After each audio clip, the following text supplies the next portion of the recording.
Hello and welcome to another exciting edition of this week's Business Africa. I am Afolake Oyinloye. The week's top stories in business. Wood industry in Gabon faces almost 80% decline in tax revenue, says World Bank. And Mozambique ruby business fast becoming unethical. Isingoro region in Uganda steps up fruit processing. In a bid to encourage locally processed wood products while tackling illegal logging, Gabon implemented a total ban on log export in 2010. The World Bank recently made an assessment on the country's wood industry nearly 6 years after the ban.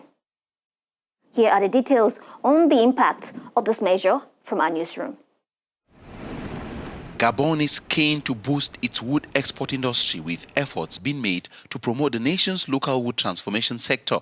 This follows a recent study made public in March by the World Bank that unveiled the achievements and challenges of the wood industrialization process in Gabon. The study comes after Gabon prohibited the exportation of non-processed wood in efforts to promote the local wood transformation sector. It shows that the contribution of the wood industry has increased significantly from about $190 million in 2010 to nearly $355 million in 2015. Contrarily, at the tax level, the evolution of tax revenue has fallen sharply from $650 million to about $131 million, a decline of nearly 80%. In the face of increased competition in the sector, the units of transformation of wood were increased.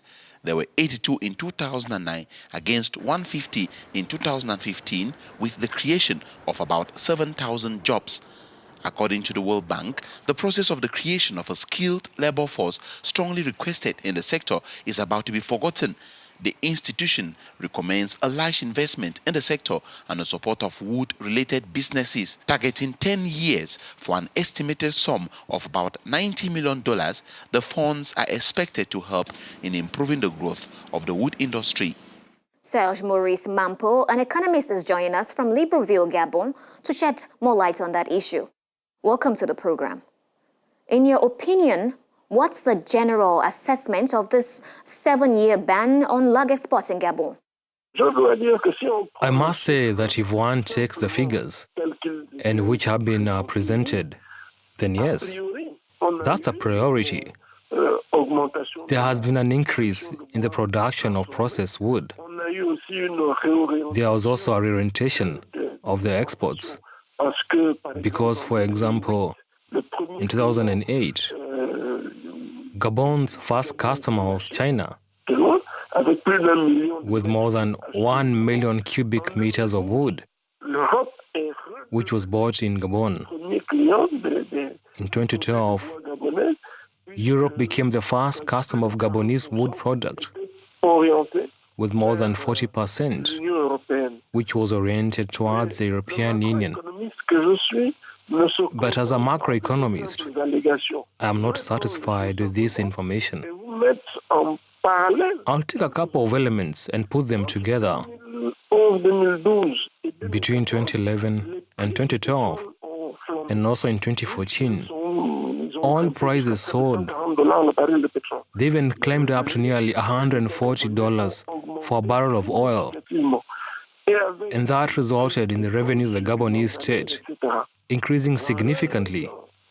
And what this did is that it relegated the wood sector to the 4th position. That was in terms of the share of the added value in the creation of the national wealth. This somewhat relieves the country's balance sheet. Today, what are the challenges facing the industry? Today, the question is raised in terms of funding, on the one hand, as well as the quality of the human resources on the other. We do not yet have the appropriate human resources in the current situation which can facilitate these. Banks today are not helping much and have long benefited from an income situation. Perhaps maybe with the help of the World Bank or even the African Development Bank, they can allow major players in the market to finance themselves. It also means that there's a need for much larger communications infrastructure than what we have today.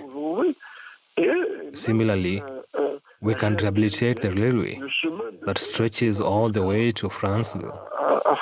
Let there be not only one way. So it's actually a long work ahead, with related sectors set to benefit from this development, though this needs time and cannot happen overnight. Well, thanks for coming on the show.